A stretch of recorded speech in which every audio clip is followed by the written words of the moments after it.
Здравствуйте, мои уважаемые зрители. Меня зовут Горецкий Александр Валентинович. Я занимаюсь регенеративной медициной.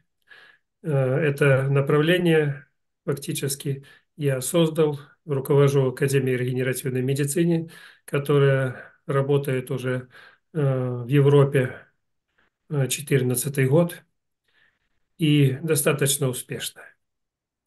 Занимаюсь самым неблагодарным делом в мире, когда люди за всю жизнь портят свое здоровье, а потом приходят к тем, кто его могут поправить, и берут его за груди. Давай, исправляй то, что они сами испортили.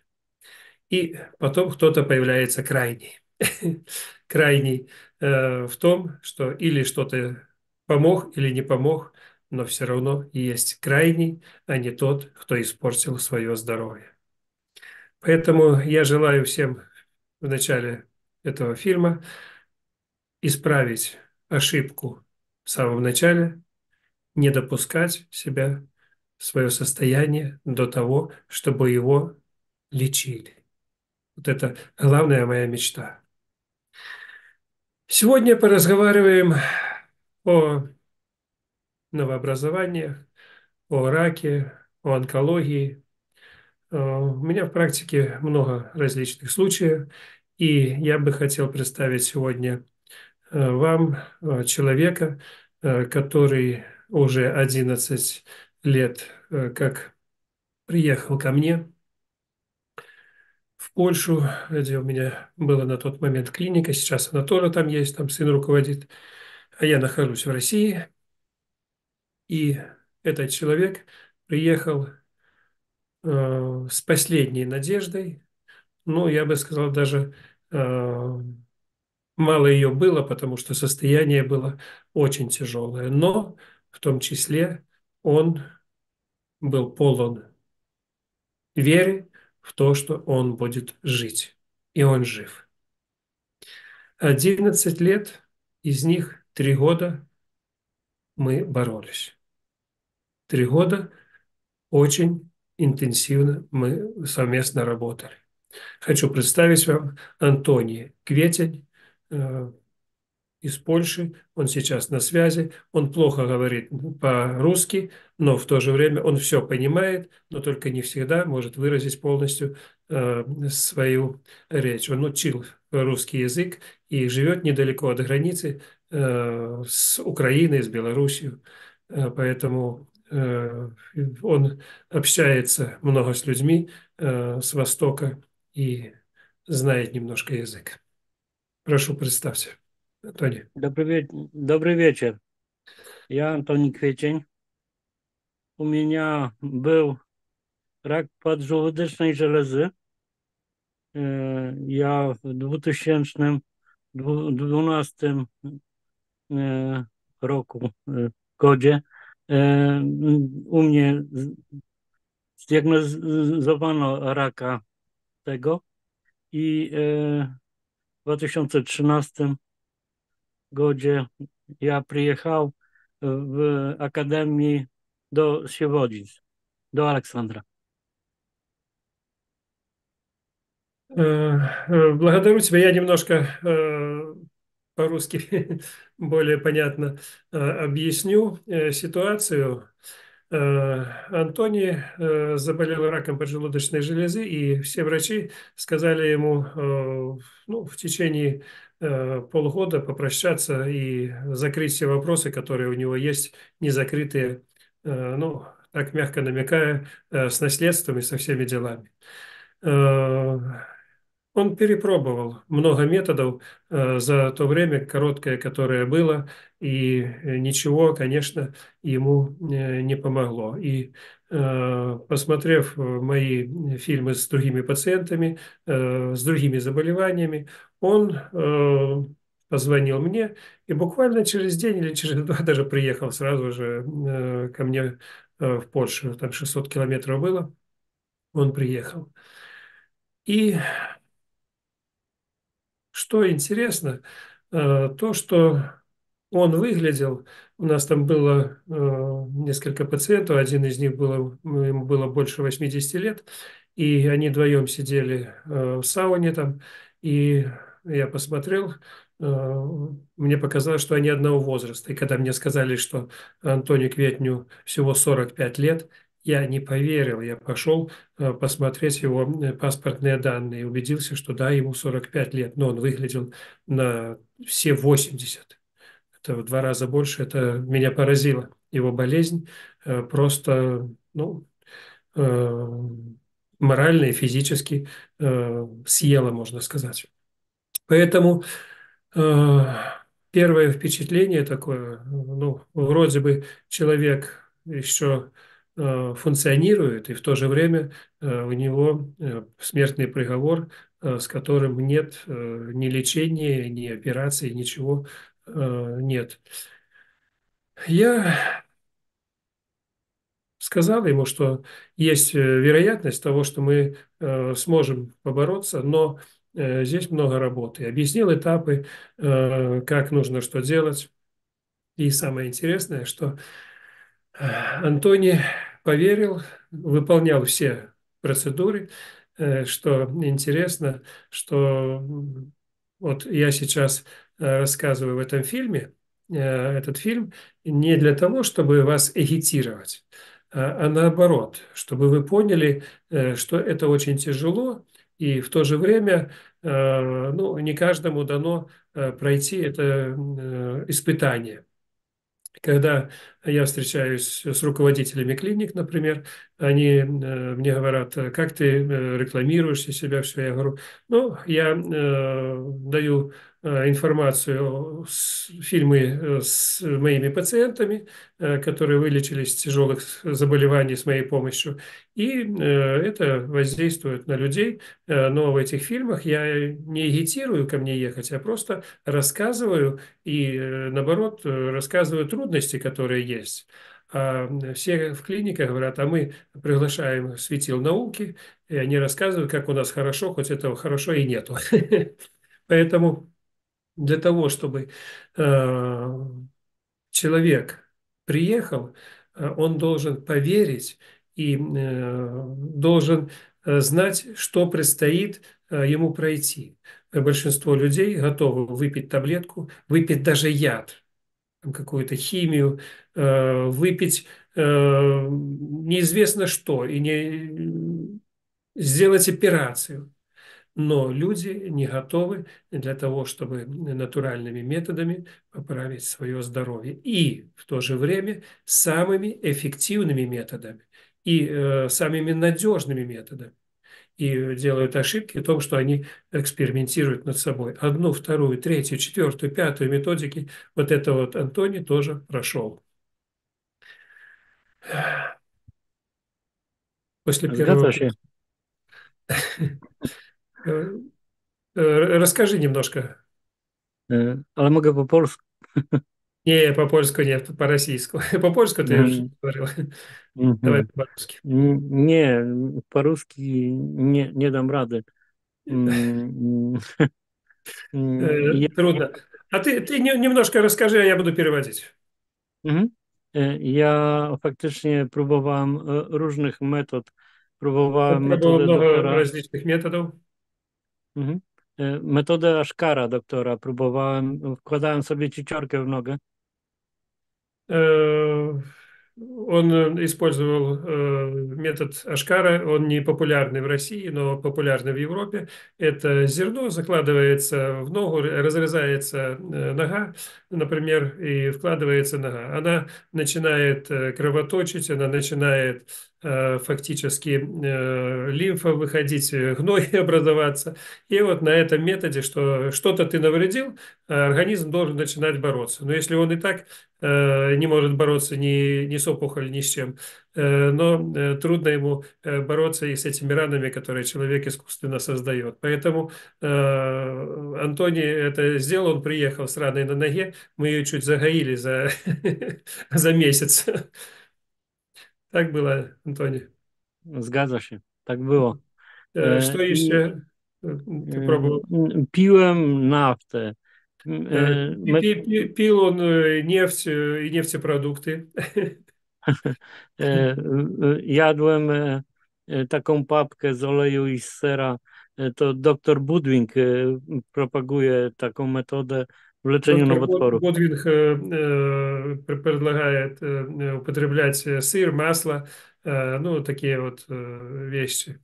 Э, Что еще? To różne metody z internetu i ktokolwiek mi podpowiedział, tam rodzina mnie wspierała, każdy mówił, że to mi pomoże, to sok z kapusty, to, tamto. Wszystko próbowałem, ale niestety mój stan zdrowia się pogarszał. Dopiero po pierwszej И соду, и кислоту, и что только не пробовал, да? tak, różne rzeczy, ale nie pomagało.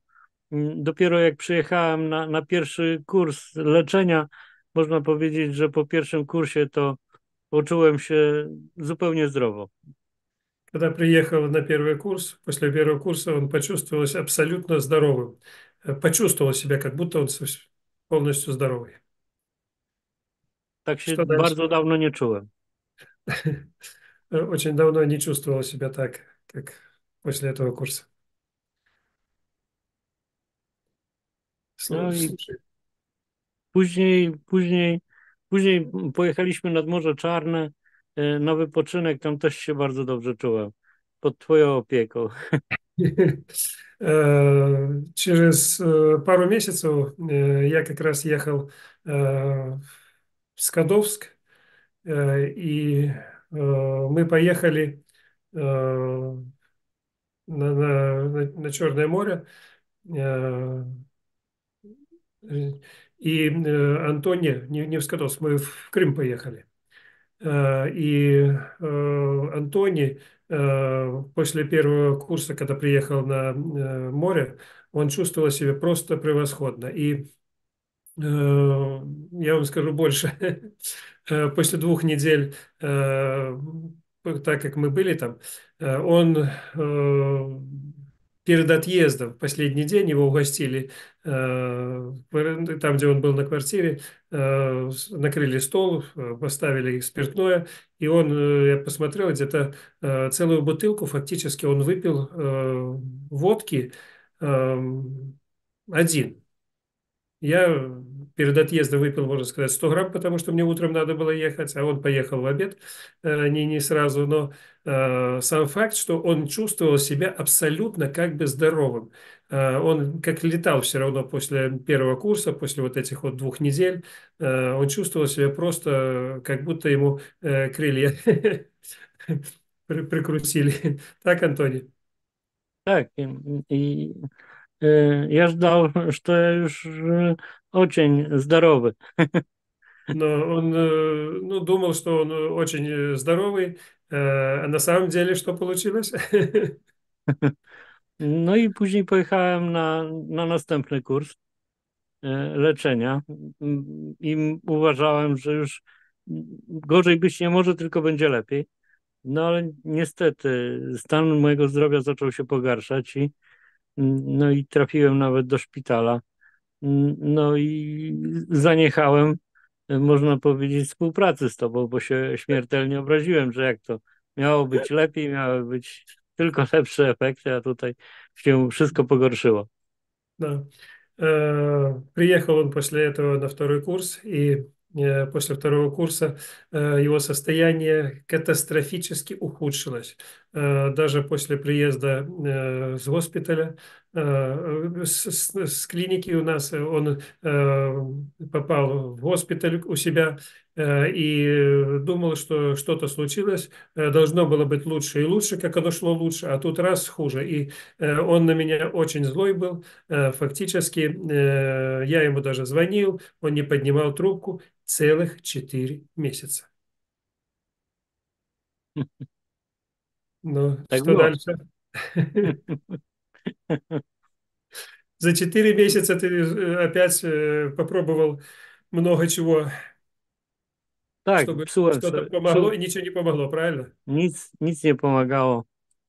No i w końcu, ale ty byłeś, Aleksander, cierpliwy i dzięki właśnie tobie z powrotem nawiązaliśmy kontakt, bo zadzwoniłeś do mnie, wypytałeś się, jak się czuję i z powrotem namówiłeś mnie, żebym przyjechał na następny kurs, co uczyniłem w kiepskim Да, stanie, ale przyjechałem. трошечки не так было. Это не я позвонил, а ты. Może i tak, Когда не мог ale уже встать в туалете с унитаза, не мог встать и фактически позвонил, что делать, извинился, что не поднимал трубку эти месяцы и дошел до состояния, что вообще перестал функционировать фактически. Не мог, не было ни сил, ни здоровья, ничего. Думал уже все, конец.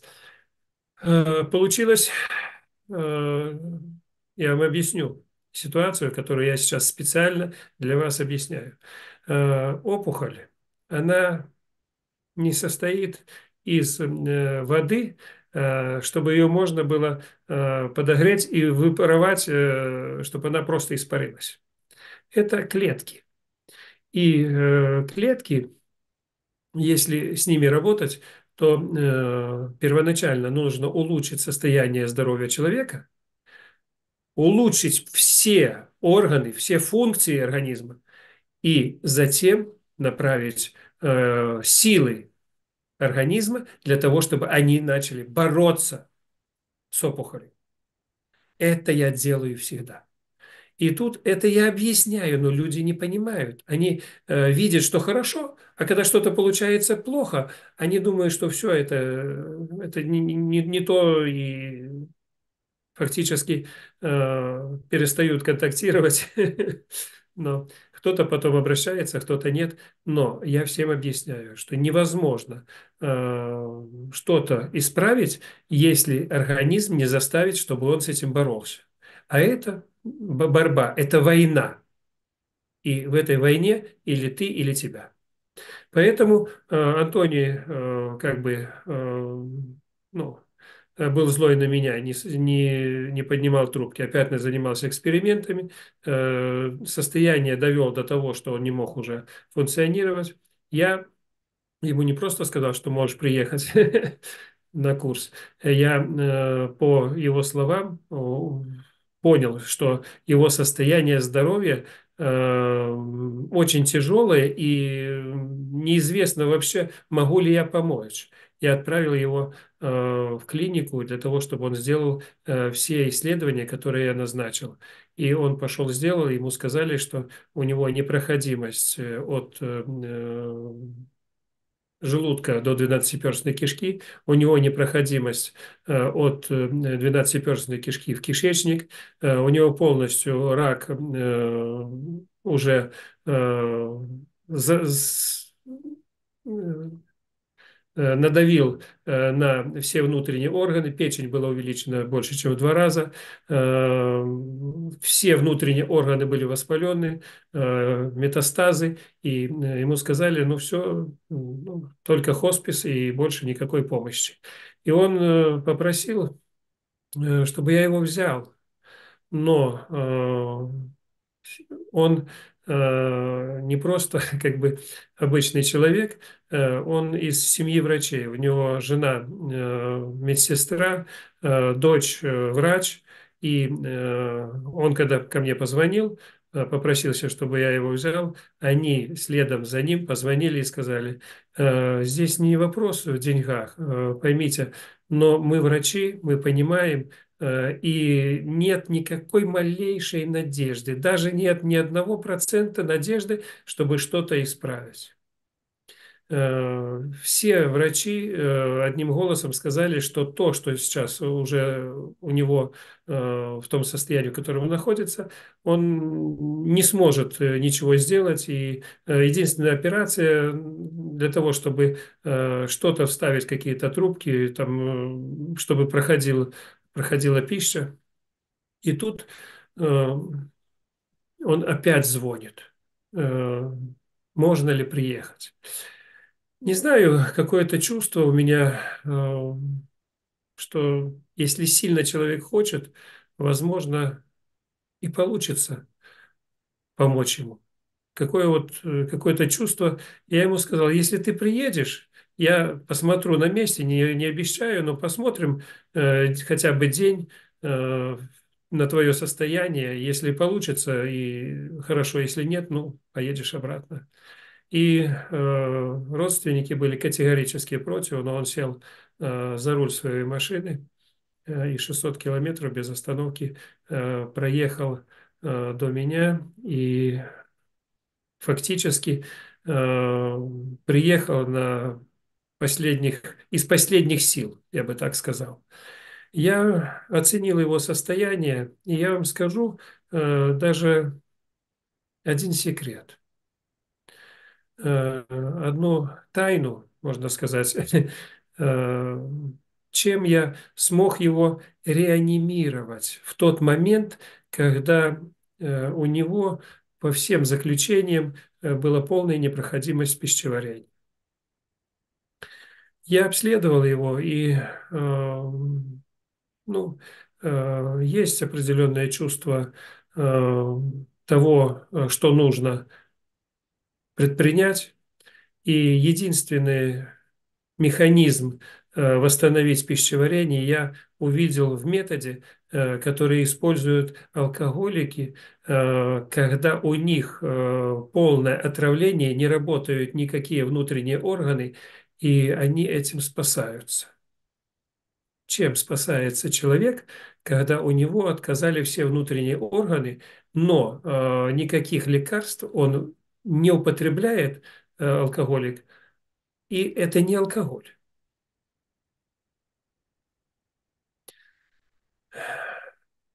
В России после, можно сказать, алкоголя, после отравления использовали рассол. Я поехал в магазин, купил консервированные, 3 банки консервированных огурцов и попробовал их на вкус.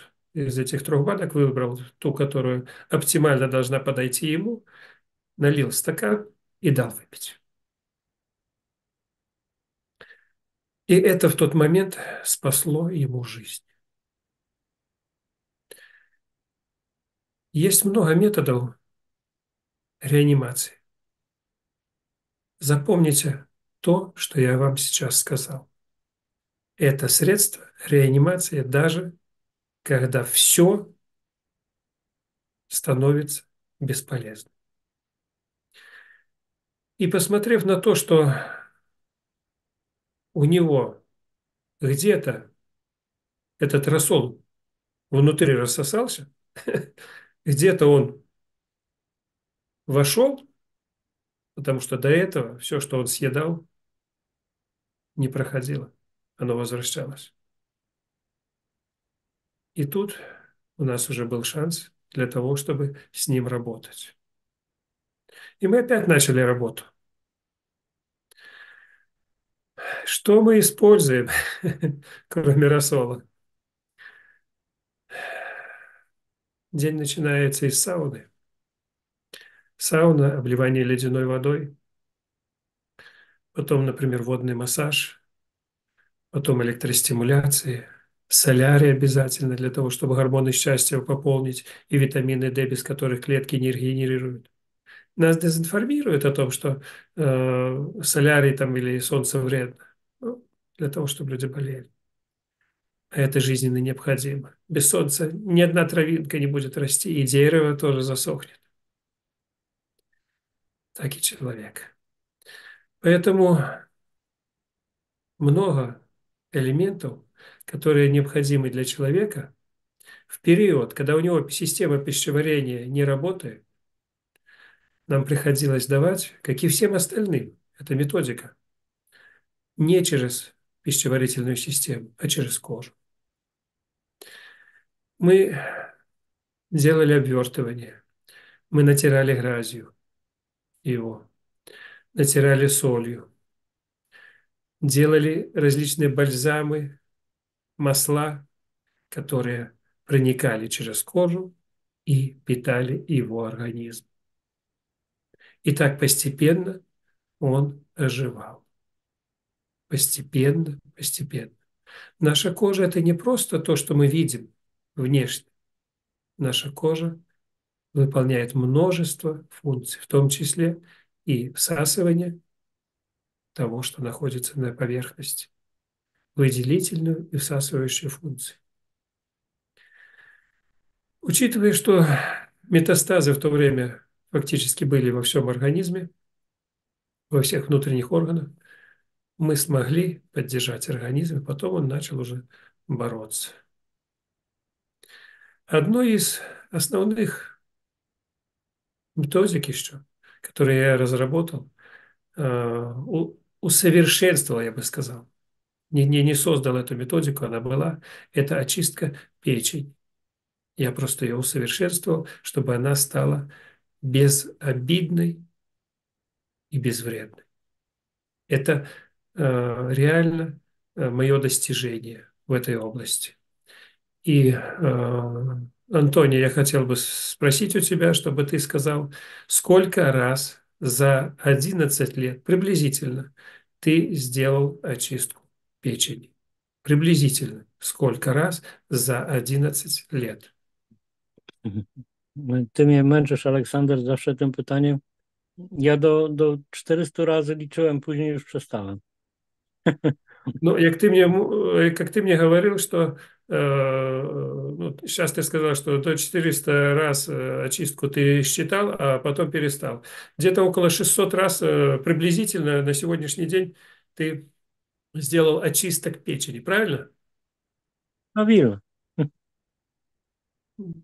Nie, ja działałem e, co niedzielu oczystkę pieczeni. Он делал каждую неделю очистку печени, ну, не всегда. Было, ну, то каждую неделю, то немножко перерыв, то опять. Поэтому очистка печени является очень важной процедурой, без которой фактически невозможно вылечить ни одно серьезное заболевание.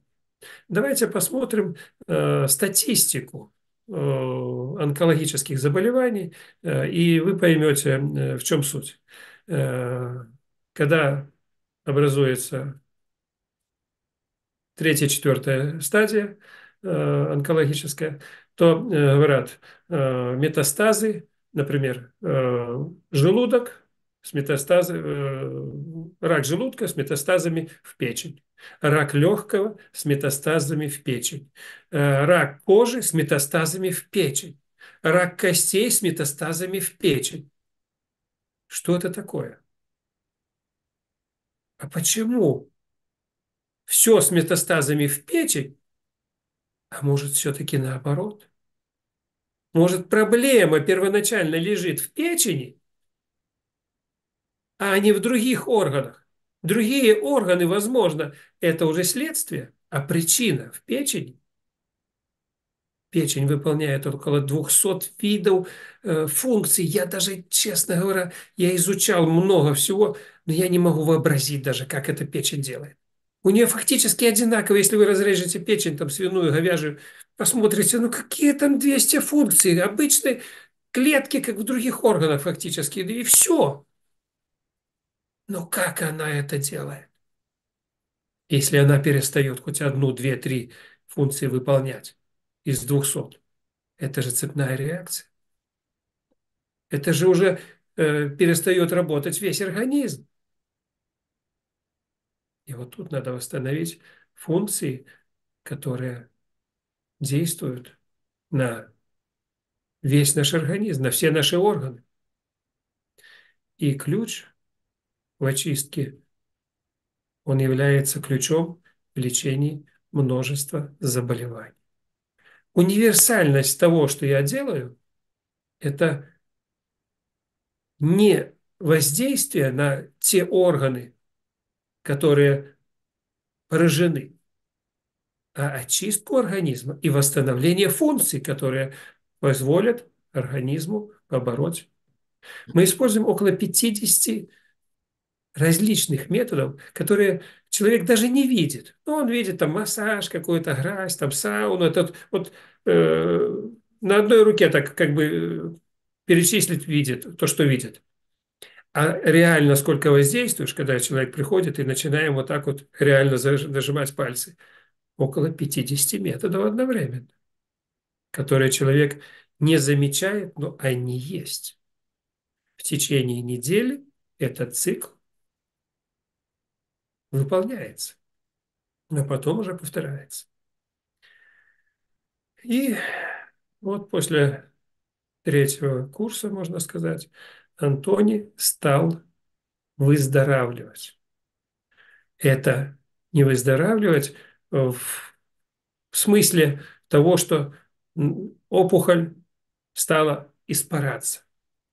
Организм стал бороться с опухолью. Понимаете? Так, mogę? Так. U mnie pierwsze rozpoznanie, jakie było, to, że na głowie trzustki miałem guza 8 centymetrów, na ogonie 3, i miałem rzekomo przerzut właśnie na wątrobie 2 centymetry już i dookoła były wszystkie węzły chłonne bardzo powiększone. I Э, właśnie я переведу. Э, На голове э, поджелудочной железы у него была опухоль 8 сантиметров, на хвосте поджелудочной железе была опухоль 4 сантиметра, 2 сантиметра было, ну, такой один как бы больший был, э,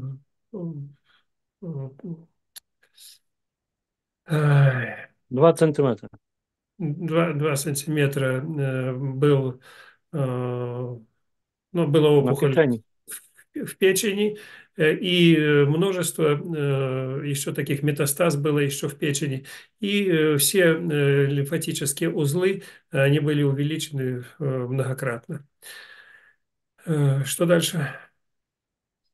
No właśnie, ja nie rozumiałem twojej metody, że ty mi powiedziałeś, że żeby coś naprawić, trzeba najpierw zepsuć. Он не понимал метод, который я ему с самого начала так коротко сказал. Чтобы что-то исправить, значит, надо что-то еще и испортить, чтобы потом организм стал бороться. I znowu poprawiłeś mi zdrowie na tyle, że jako tako mogłem funkcjonować. Y, Będąc w domu, poczułem się bardzo, bardzo źle. Trafiłem znowu do szpitala po jakimś czasie już, nie pamiętam po ilu miesiącach, ale tak to zadziałało na mnie, że trafiłem do szpitala z krwotokiem i uchodziła ze mnie krew, można powiedzieć, i Я proponowano mi сейчас transfuzję krwi. Мгм. Я сейчас объясню.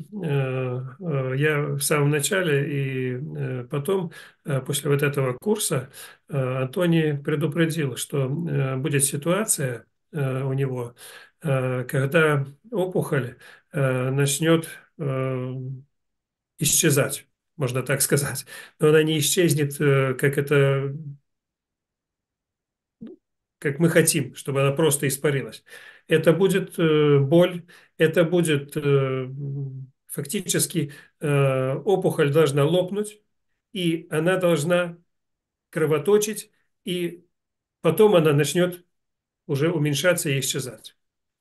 И этот момент настал. То есть после нескольких курсов он чувствовал себя хорошо. И был момент, когда он опять попал в госпиталь. Была очень тяжелая ситуация. Упал гемоглобин до минимального предела.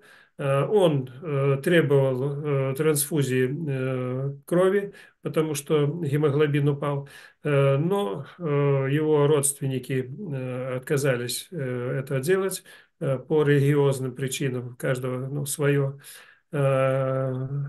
опять же, я своими советами поддержал его в этот момент. И на счастье, я тоже, опять же, здесь только могу сказать, что силы высшие его держали.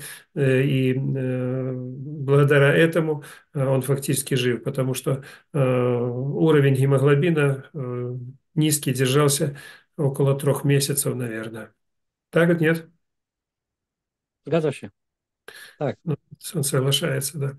Поэтому, если бы, конечно, сделали переливание крови, его процесс выздоровления намного бы быстрее пошел. А так как он не поддался переливанию крови, он мучился, потому что состояние было тяжелым само по себе, и плюс еще кровотечение внутреннее, которые не давали организму фактически бороться с опухолью, и этот процесс длился ну, длительное время. Nowotwór trzustki to bardzo bolesny nowotwór. Wydaje się, że koń kopie człowieka od środka. To jest bardzo, bardzo silny ból. Опухоль, рак поджелудочной железы является очень болезненным раком, и как будто конь ударяет ногой в живот, и такая боль невыносимая, которая при других заболеваниях фактически нету. Рак поджелудочной железы считается самым болезненным раком, и некоторые люди, я уже добавлю, умирают не только даже от самой опухоли, а от боли, которые не могут выдержать и даже не действуют противообезболивающие средства. У тебя тоже обезболивающие средства фактически самые сильные не действовали сильно, да? Da, da. Ну, Ja wspomagałem się lekami, też silnymi zaszczykami. Но он использовал лекарства, очень сильные лекарства, хотя среди арсенала натуральных средств я ему советовал, но тут еще фактор того, что все-таки у него семья врачей, они использовали больше всего медицинские препараты. Я не против использования любых средств, которые помогают человеку. И здесь я не был против. Главное, чтобы человек ну, имел какую-то помощь в данный момент, когда он нуждался. Поэтому процесс длился, и постепенно состояние улучшалось. Мы 3 года воевали с его проблемой. После 3 лет мы сделали анализы, посмотрели, что фактически нет опухолей. Э, Антоний даже боялся сделать анализы. Почему? Потому что он периодически их делал, и как бы когда-то было, когда чуть лучше, чуть хуже, когда уже 3 года прошло, он даже боялся их сделать и сделал только по моей просьбе. Да, Антоний? Tak, ty mnie namawiałeś, żebym robił tomografię komputerową. No już idź w końcu, mówisz. A ja mówię, nie, może jeszcze trochę poczekajmy. А я писал научную работу, и как раз мне нужны были сведения для этой научной работы. И говорю, ну сходи, мне для науки нужна, и не для, не столько даже для тебя. Я знаю, что там происходит, и предполагаю, но мне нужен документ. И ну, вот пошел он и убедился. Как сейчас ты чувствуешь себя? Bardzo dobrze. Ну, очень хорошо он себя чувствует. Ты считаешь себя больным на сегодняшний день? Nie, nie. Ja Ну, czuję się tak, jakby mi ujęto 20 lat przynajmniej życia. Że tak się czuję, jakbym miał teraz 35. э, Он говорит о том, что он чувствует себя как бы в 35 лет. Хотя сколько тебе сейчас? 45 No было, już teraz minął to 56. 56? Пятьдесят Tak, шесть. Ну, а чувствуешь на 35, то есть на 20 лет моложе. Ты чувствуешь себя и чувствуешь себя как до болезни, даже не во время, а как до болезни. Я так понимаю, когда у тебя все было хорошо в жизни, да? tak jest. Ну. Видите, большинство людей, которые болели э, онкологией, они всю жизнь еще лечатся от этой онкологии и принимают какие-то препараты. Антоний, насколько я знаю, сейчас мы у него спросим, он только занимается очистками печени еще до сих пор. А так, я не знаю, что ты еще принимаешь, кроме очистки печени, что-нибудь? Mm, Jem ziarka dyni, nic więcej. Ziarka dyni, jem imbir, Э, czosnek, tam stosuję różne takie ziołolecznictwo domowe А sposoby, сало? ale tak, sała torze, spirytnoje torze, Алкоголь пьешь, салом закусываешь с луком, tak. да? Wszystko to, co nie wolno chorym na raka trzustki, to ja robię teraz. Да, хотел бы сказать, думаю, что ты подтвердишь сейчас, когда он приехал, первый вопрос был, что можно есть. Сладкое можно, соленое можно или нет. Я ему сказал, что можно есть все, и не только можно, а нужно. И еще, что я тебе сказал, что спровоцировало твою болезнь? Ну-ка скажи. A, no, zadałeś mi pytanie. Powiedziałeś tak, stwierdzająco, że ty na pewno nie soliłeś, nie używałeś soli. Ja mówię tak, nie używam soli, a ty powiedziałeś, a ty wiesz, że jak się nie soli mięsa, to się psuje. Когда он приехал, я его обследовал, и я ему не то что спросил, а сделал заключение, говорю, ты не используешь соль в пище? Он говорит, да, я не использую. Я ему ответил, ты понимаешь, что мясо, сало, фактически то, из чего состоит человек, если его не солить, то так как соленое сало, мясо, оно просто испортится. Его съедят бактерии, вирусы, бактерии, грибы, все съедает. Соль– это консервант и в то же время компонент нашей крови. Даже электролит, можно даже сказать так, часть электролита. И его люди перестают употреблять. Соль, говорят, это белая смерть. Ну вот Антоний, благодаря дезинформации о вреде соли, он заболел раком поджелудочной железы. Это я вам утверждаю на 100%. Так же, как я утверждал, я смотрел на людей иногда, мало того, что вы не уживаете соль, вы уживаете ее в минимальных количествах, и еще по вашему состоянию я могу сказать, что вы уживаете не просто соль, а гималайскую соль. И в большинстве случаев, когда я это говорил, ну где-то в 99%, я всегда был прав. Хотя я не знал, что они используют, но по самочувствию ихнему я определял, что гималайская соль им навредила. А я вам расскажу почему. Во-первых, даже сама гималайская соль, если ее употреблять, она имеет много компонентов, микроэлементов, которые даже в минимальных количествах могут сделать вред. Они могут стать токсичными для организма. И второй фактор– это гималайская соль, которую добывают не очень много, но продавать и зарабатывать хочется, а простая соль стоит копейки, а гималайская стоит рубли, поэтому ее подделывают, ее красят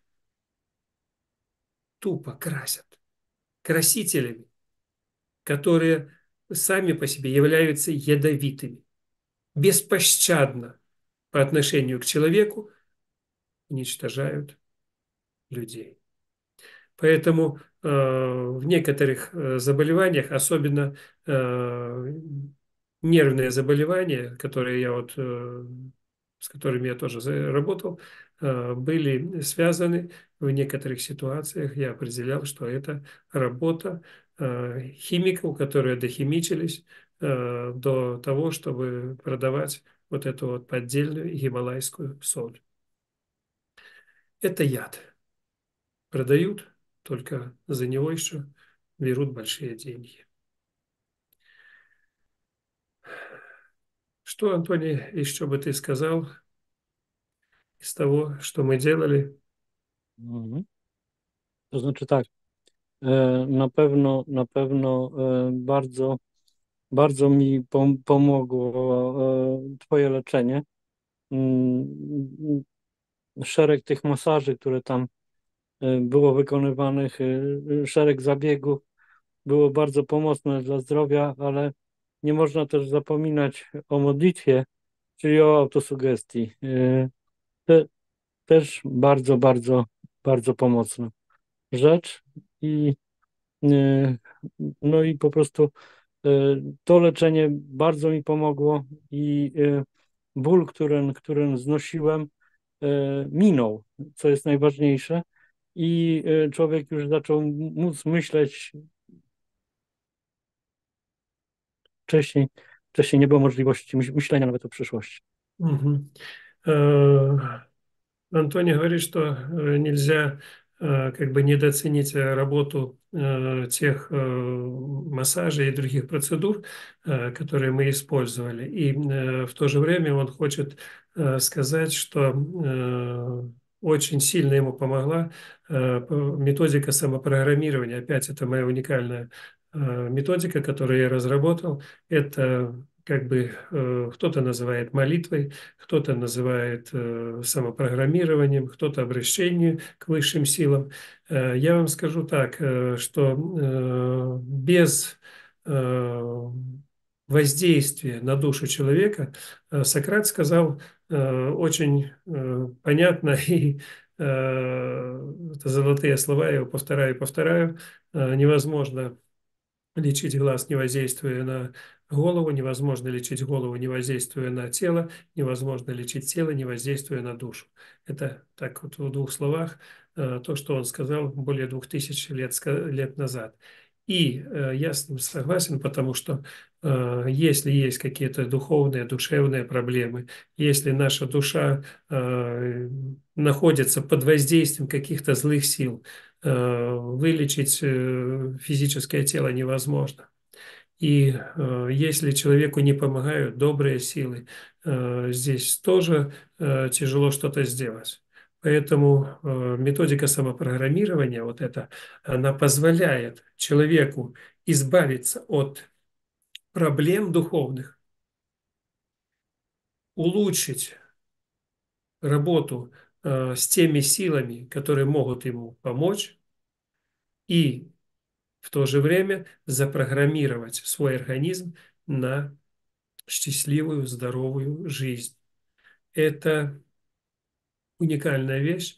Я оцениваю работу самопрограммирования и физических воздействий 50 на 50. То есть обычная методика самопрограммирования, она дает эффект фактически 50% успеха, и в то же время без нее я не вижу лечения тяжелых хронических неизлечимых болезней. Почему? Потому что это смертный приговор высшими силами. Можно подкупить судью, можно подкупить присяжных, можно сделать все, что угодно, но это не работает с высшими силами. Но в то же время человек сам может все исправить. Он может попросить. Он, если ему дали смертный приговор, например, с отсрочкой исполнения, то есть это болезнь, то человек за это время может обратиться за апелляцией, чтобы ему сделали отсрочку, и за это время он исправил то, что он сделал. Кто это понимает, кто это делает, вот ключ к исправлению, к лечению. Если этого не делать, ну, тяжелый случай. И вот Антони тоже обострил внимание на том, что ему очень помогло вот это самопрограммирование, которое я создал. Я считаю, это научное изобретение тоже. Оно вошло в патент, который я патентовал в России. Я написал 4 книги, в которых тоже описан этот метод самопрограммирования, описано его воздействие, как это работает. Поэтому есть э, интересные моменты, когда люди используют якобы какие-то методы, ну, можно сказать, кто скажет и антинаучные, кто скажет нереальные, но это реально работает. И здесь ко мне Антоний на протяжении 11 лет, я считаю его не просто своим пациентом, а очень близким другом, очень близким другом. И он обращался ко мне за многими советами, как с человеку, ну, который ему спас жизнь, а ему как второй отец, можно сказать. Но и в то же время много было жизненных ситуаций, где-то с судами, где-то с людьми, где-то с пациентами. У него есть своя клиника, можно сказать, своя там скорая помощь, и вот у него работают тоже врачи, и были разные ситуации. И что я отвечал на какие советы я в первую очередь давал тебе, Антоний? Autosugestia. Да?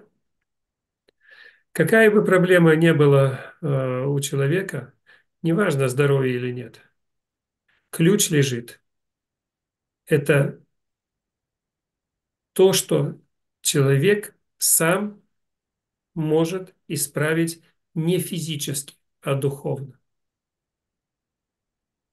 Нужно общаться с теми силами, которые могут человеку помочь. Это очень просто. Шаманы, которые жили во многих странах, во всех континентах, фактически делали одно и то же. Посмотрите, они употребляли какие-то глюкогены, какие-то наркотики, какие-то грибы, алкоголь и входили в транс. Они разговаривали реально с духами, просили духов, чтобы им они помогли.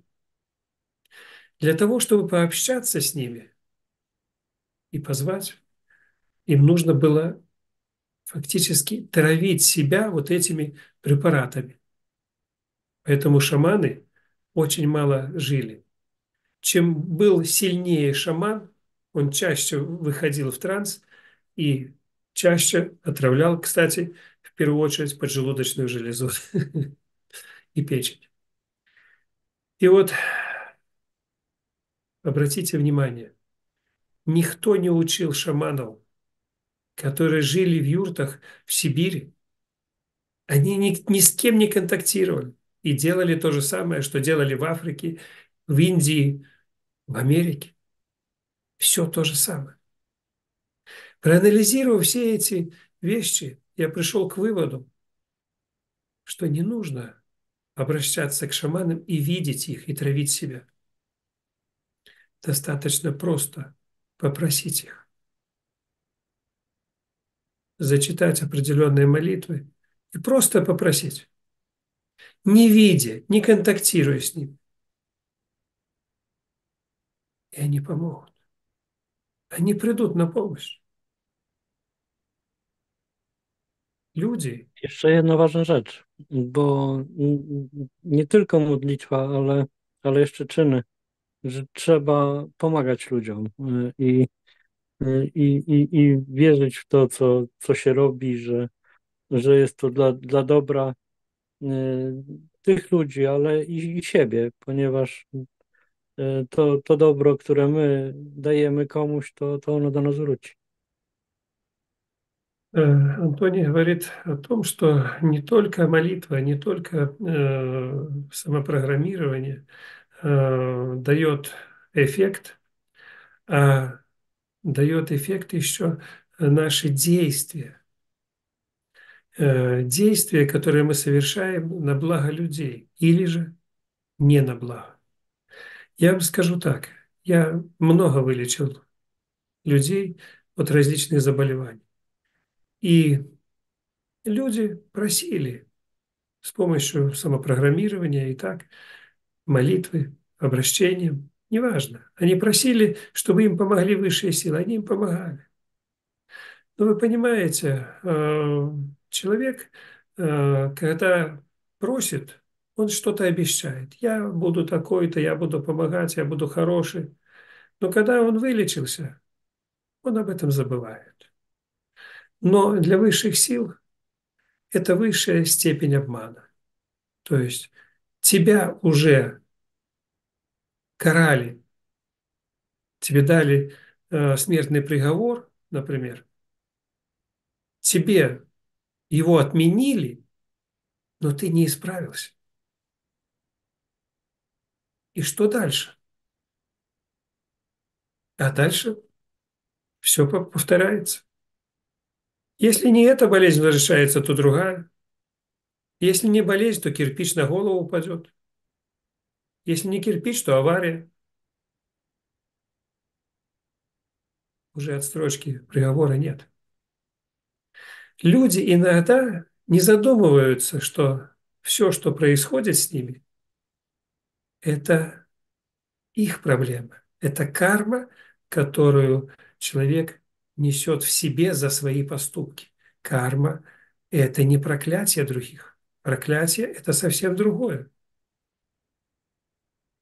Большее проклятие, когда человек сам себя уничтожает своими действиями. И в том числе проклятие, которое он создает, и они на него воздействуют с многократной силой. Поэтому все, кто занимается, вот, что интересно, различными проклятиями, различными шаманскими такими штукочками, э, они долго тоже не живут, потому что все это возвращается к ним. Все проблемы, которые человек создает, они возвращаются. Единственная сила на Земле, которая способна уничтожить зло, что? Bóg. Любовь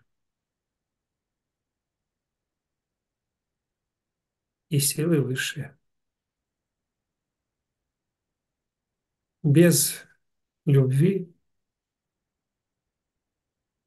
ничего не будет. Я сейчас создаю центр регенерации организма. Я бы так назвал это. В Сибири, недалеко от Тюмени, недалеко от Екатеринбурга, между Тюменью и Екатеринбургом. Почему я сегодня взял такой фон «Северное сияние»? Я хочу создать центр, где можно человека не просто вылечить, а вернуть ему силы, здоровье, чтобы он чувствовал себя в 80 лет, как в 30. Есть такие примеры, есть такие возможности.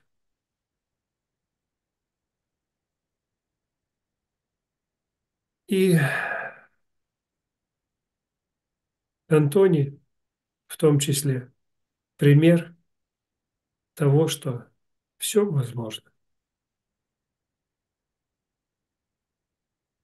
Bardzo, Один из, bardzo, Bardzo, bardzo chciałem podziękować właśnie Tobie, Aleksandrze, Twojej rodzinie, Twojemu zespołowi za to, że wyciągnęliście mnie z tak paskudnej choroby, bo na pewno bez Twojego wsparcia i Twojego leczenia bym już tutaj nie było i nie poradziłbym sobie z tą chorobą. Także bardzo, bardzo jestem wdzięczny. Dziękuję Ci. Антоний очень сильно благодарит меня, мою семью, моих работников за ту помощь, которую мы ему оказали. И ну, я думаю, что то, что произошло, еще бы хотел сказать, это должно было произойти. Есть много примеров, когда люди выздоравливали и ничего не делали для пользы людей. Антоний занимается фактически деятельностью, которая направлена на оздоровление, на помощь людям. И это его держит на этом свете.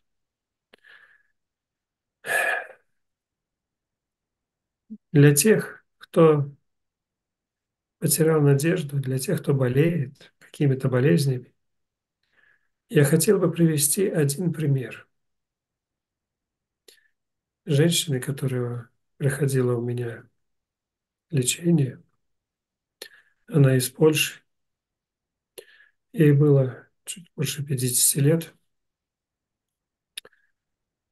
но она прошла около 50 операций. 50. У нее не было одной почки, у нее не было селезенки, у нее не было большей части желудка, двенадцатиперстной кишки, у нее не было мочевого пузыря, у нее не было большей части кишечника, операции на легких, на сердце. Ну, я даже не могу перечислить 50 операций. Вы можете представить? Я не могу. Это реально. У нее на одной ноге был привязан один мешок для мочи, на второй ноге был привязан второй мешок для кала. А теперь подумайте, почему она жила. Она создала благотворительный фонд, в котором было около 2000 больных, которыми она опековалась. Вы можете это представить? Те 2000 больных были очень больные, но они были менее больные, чем она. Она каждый день приходила на работу и опековалась этими больными. Вот это любовь к людям. Это просто надо видеть. А сейчас я вам скажу, и вы все от зависти просто лопнете. Потому что у нее был муж, который любил и на коленях стоял перед ней. Если взять физически человека, который обезображен всеми операциями, весь обвешан мешками, и иметь мужа, реально, это не подделка, это не публика, который ее любил, это просто невозможно вообразить. И когда ко мне приходят люди, у которых вот такая малюпенькая проблемка, и они уже закапывают себя там на кладбище, мне просто стыдно слушать их переживания, их проблемы, когда реально можно жить с сотнями таких проблем и быть любимым.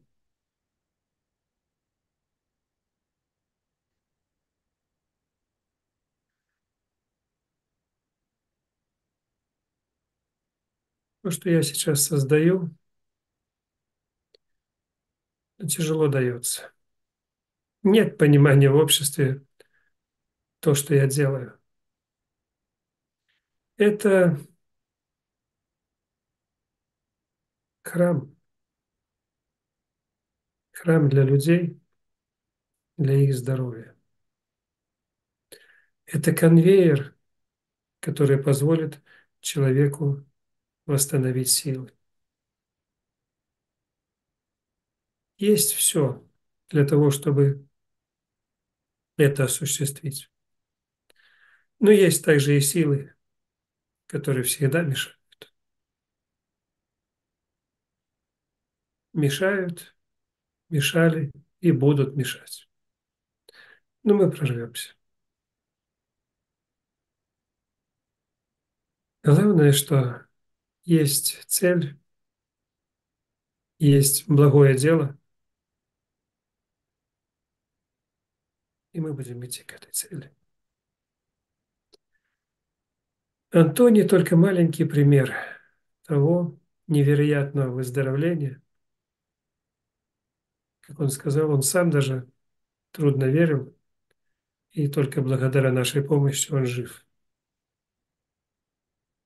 Его бы уже как минимум 10 лет не было бы, если бы он не обратился к нам.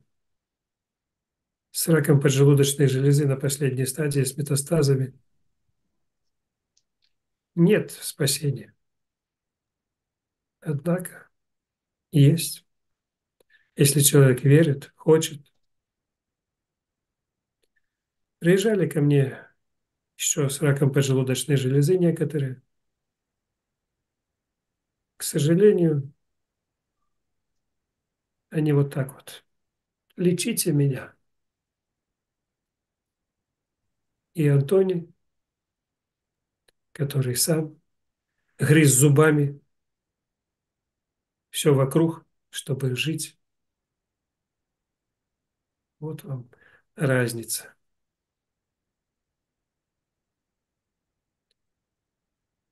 Были, с, я бы сказал, абсолютно безобидными заболеваниями, и их нет. И есть такие, как Антоний, с тяжелейшими заболеваниями. И они живы. От чего зависит и от кого? Даже нет меня. Абсолютно от вас. Вы являетесь причиной своих проблем, и вы являетесь тем, кто может исправить то, что произошло. Вам дали смертный приговор, и вы имеете право его обжаловать. Мы только винтики в этой структуре жизни. Но, однако, эффективные. Антоний, что ты jeszcze хочешь сказать? Na samym początku już mówiłeś mi, że to nie Bóg nas karze, że jesteśmy chorzy, tylko sami się karzemy. I to, co dokładnie teraz powiedziałeś, że tak jest. Когда Антоний ко мне поступил, он верующий человек, и говорит, ну это Бог меня укарал. Я ему говорю, это не Бог карает, это вы сами караете себя, потому что вы являетесь причиной ваших проблем, а не кто-то иной. Легко искать причины у других, но надо научиться искать причину в себе. И мне понравилось выражение одного моего знакомого, но я думаю, что это не его изречение. Высший пилотаж в лечении– это когда человек сам научится бороться со своими бесами. Когда вы поймете то, о чем я сказал, вы сможете регулировать многие процессы в вашей жизни. То, что считается неизлечимым, все процессы обратимы. Если организм допустил до каких-то ошибок, он сам может это исправить. Без скальпеля, без проблем. Все абсолютно. Можно даже изменить внешность человека при желании. Без хирургии. Можно восстановить все, что угодно. Органы. Заменить внутри человека органы. То, о чем даже и не мечтают на сегодняшний день ни одна современная медицина. А мы это делаем. Любое заболевание излечимо, но с помощью самого человека. Без его желания, без его помощи это неисполнимо. Вера, надежда, любовь.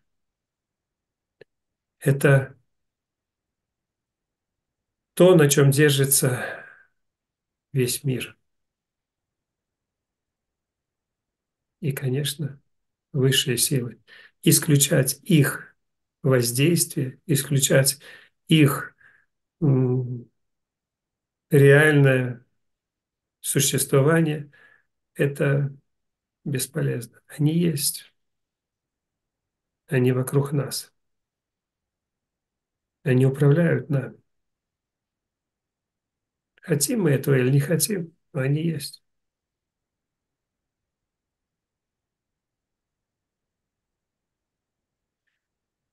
Антоний, Бо что ты хотел в Człowiek, заключение сказать?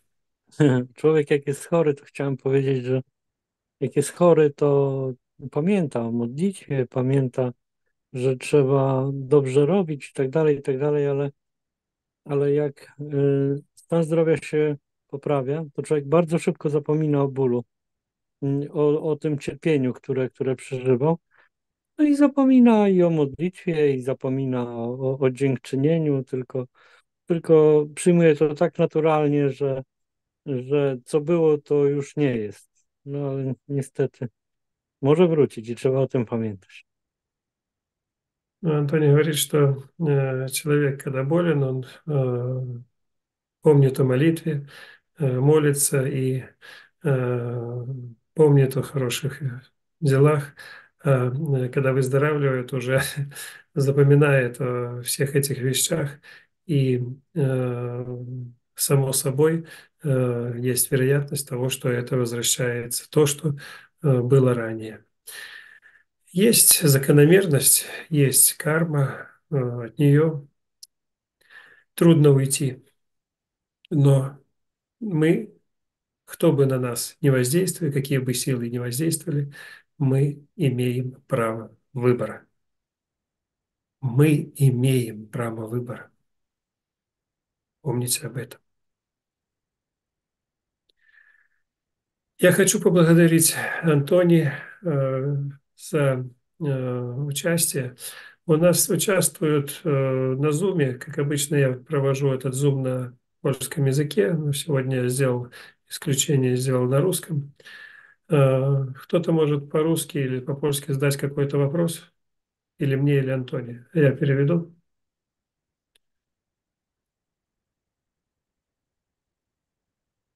Сейчас 20 человек участников еще есть.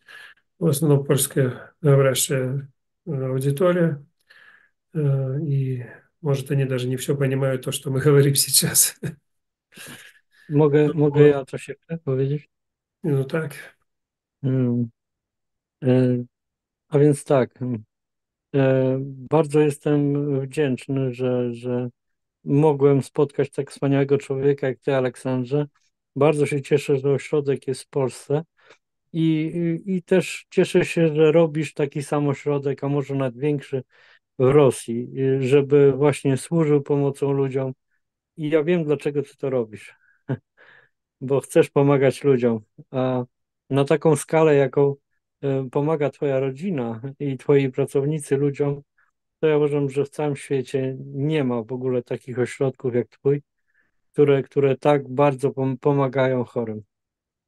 Także bardzo, bardzo jestem wdzięczny za to i bardzo się cieszę, że to wszystko się rozwija i chciałbym z całego serca pomóc i wspierać to Twoje przedsięwzięcie.